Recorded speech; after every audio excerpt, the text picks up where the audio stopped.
Welcome to DeprojectScreenToWorld. In this video, what we're going to do is we're actually now going to find out, as we look around with the camera, what the world space direction we are looking in as a unit vector is. You can see that logged out to the console. So let's do it.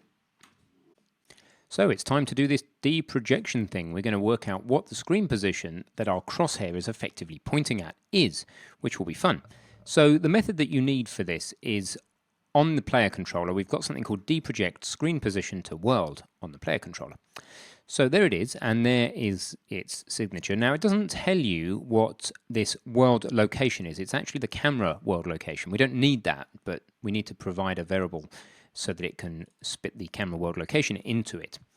So that's what's going on there. Screen X is the screen X position, screen Y is the screen Y position, which we've just calculated both of these here. And they're all wrapped up in this screen location, but of course we can do a .x, .y to get those out. And then the world direction is the thing we're looking for. We're looking for the direction that we're looking in, so we can line trace down that. So that's what I want you to do, actually. I want you to do the deprojection yourself. Look up that method, DeprojectScreenToWorld. Make sure you've got the one that I just showed you that's here on the player controller, because there is another method that sounds similar. In fact, there are two others. One's in gameplay statics, and I've forgotten where the other one is, but this is the one you want anyway. That's the method. Look up the method signature online, or just go back in the video a second to where I just had it and spoke about it. Log the world direction it returns. So use the method and log out the world direction to see if it makes sense. And ignore world location it returns. It's actually the camera's world location. Camera world location may be a good name for the variable, but we'll just discard it. So go ahead, pause the video and see if you can get that working now, please. I say please, it's please for your sake more than mine. Really, all the learning happens when you do these challenges. So please go ahead, pause the video and give it a crack.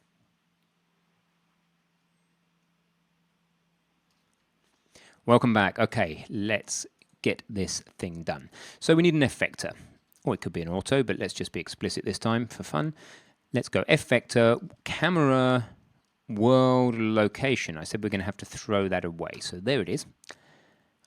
Now we're going to do the actual deproject. So how do we do that? Well, it's deproject screen position to world. There you go. That's the one. Now, what does it take in? Well, it wants a screen X position. So that is viewport. No, it's not. It's screen location dot capital X. Small lowercase x won't work. Screen location. Oh, hello. Dot capital Y. So that's giving it that. Now, it wants a world location. That is this camera world location thing that we talked about. So let's give it what it asked for. And then finally, it wants to give us a world direction. So let's just use something called world direction, and then let's make ourselves another F vector temporarily for the world direction. Ultimately, this is probably going to be refactored into another method, but so that we can see that this is working, let's just make another F vector. I won't put it on the same line as the one above, as we're going to remove this one, probably. F vector world direction, okay? And then that gives us something to pass into the deproject position to world. Now, that's a Boolean type that comes back from this, remember. So we can actually say if deprojects screen position to world, i.e. if that works, do something. What are we going to do? Well, we're going to do a famous log to make sure it works. So here is the log entry above, which I can just copy, and we're going to come in and say, now, is it the look direction? I think it actually is the look direction. Yeah, so that's good. The reason I'm not returning this value yet, by the way, is because we haven't actually got the hit location yet. So I'm just debugging that we are looking at the value of the world direction. We need to do a little bit more work. We need to actually do the line trace here, as per the comment, before we end up with a hit location. That's why I'm suppressing this logging at the top here, because we are still working through step by step. So we're saying if that, and in doing so, you're actually doing this deproject, then tell me what the direction you found was. Otherwise, don't tell me anything. So that's what we're doing. Let's have a go. I'll leave my code on the screen while it compiles. I think that's probably more helpful for you. I hope that you didn't get too tripped up by the fact you need a capital X and a capital Y on the dots there, or even indeed on just accessing those members in general. And I hope you didn't get too thrown off by the camera world location thing. How are we doing? I think that worked.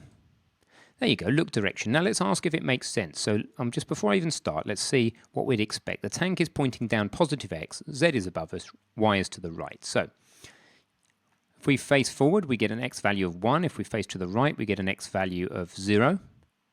And if we face behind, we get an x value of -1. Okay, that sounds feasible.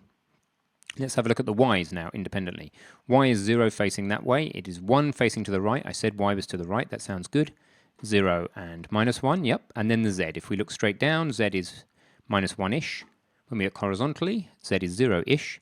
And when we look up, z is 1-ish. Great, so we have the components of these vectors. Look at this little guy down the bottom of the screen, the actual axis indicator down here. Where basically it's telling us what proportions of this we have in each look direction. So if we're looking straight down x, we have a vector that is 1, 0, 0 for all the way down x. If we're looking equally in x and y, we end up with something that is not 1, 1, 0. So the reason we're getting 0.7 something by 0.7 something here, or where does it even out? 0.707, there you go, is because, if we have a look at a calculator, if we take 0.707 and we square it, we get 0.5. So I'd have to draw you a diagram, but it's simple trigonometry that if you want the vector to be a total length of 1, then it needs to be 0.707 down either side, because 0.707 squared, which is 0.5, plus 0.707 squared gives you 1, and the square root of 1 is 1. Remember, the square on the hippopotamus is the sum of the square on the two opposite squirrels, or whatever the thing is. So basically it's Pythagoras. That's why this happens. You're always getting a unit vector is the bottom line. The vector that you get out of this is always of length 1. So if you start giving it some z component, the other vectors will also shorten appropriately. All right, so that's what we're getting back, a unit vector in the direction that we are looking. I think I'll leave it there for this video. That was short and sweet and simple, but it's pretty good that we now actually have that direction. So what we'll go on to do in the next video is, actually, I'll tell you what, just before I dive out, I think I'm going to just factor this out, because this method's getting a bit chunky, in my opinion. So let's just quickly factor out this whole DeProject screen-to-world position into a different method. I think that would be a lot neater. And I think what we're doing in this method is we're getting the look direction. So it's going to be bool, because we want to know if it worked. A tank player controller, and then get look direction.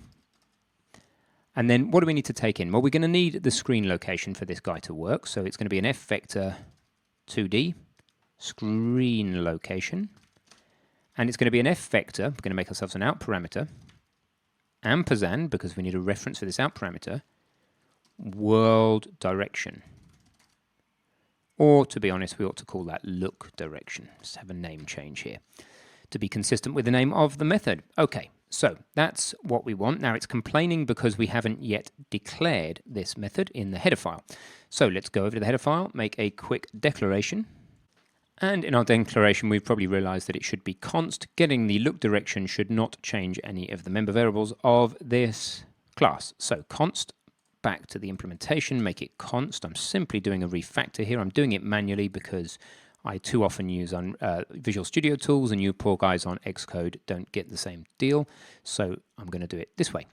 All right, so when we actually call this method, what do? Well, we set up a camera location and a world direction. So let's just take all this code, pop it in here. Now, we don't need world direction. Indeed, it's not world direction anymore. We're calling it look direction. That was the name change, so I'll replace that. This is for discarding, to be discarded. But it must be passed in, so camera world location must go in there. Look direction comes in as a reference, as an out parameter. Then we need to actually do the DeProject, which we do. So take the if off, like so. And then I may as well just log to test. So very simple thin method. It just does the DeProject. It gets the look direction. If you want, by the way, with these types of methods, to make life easier and to make it easier to read with these multi-parameter methods, you can, of course, do what we've done many times before, which is just space things out onto multiple lines. That, of course, makes everything just that much easier to read. Okay, so that's done like that. So, DeProject screen position. Now we can go back in and say, well, instead of if and then the whole thing, we can just say if get look direction.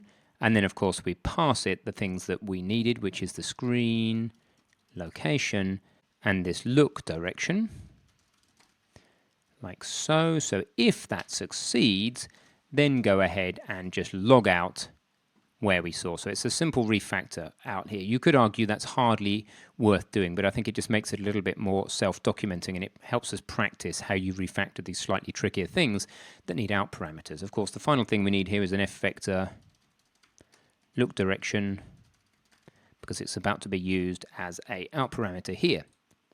We're not yet doing anything with that look direction, but we will do something with that look direction shortly. We're going to use it here. I'll just make it look exactly the same along that look direction. Okay, now let's see if this compiles. It's getting a couple of complaints, but I think they're just IntelliSense errors. If not, the compiler will give me a much more useful error. I'll leave the code on the screen so you can see the refactor that I've done. Can't see anything wrong, but I'm sure there is something. Okay. Look direction undeclared identifier on line 55. Aha. Spelling error. Okay, let's try again.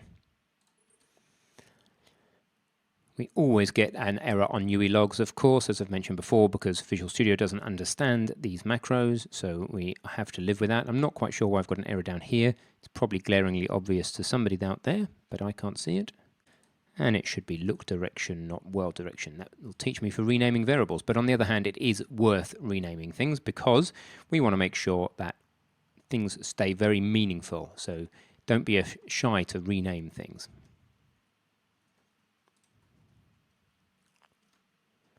And on line 72, I'm missing a closing brace, and that is just because I've got too many of them. That's what the complaint has been. I have too many closing braces. Finally, I think this will compile and hopefully work. So you can see how long it can take to refactor things out, but at the end of the day, I think it makes it easier to read, and it will make sure that our get site ray hit location method here doesn't blow up too large. It's already that big before we start doing the line tracing, and this makes sure that it kind of stays on a screen.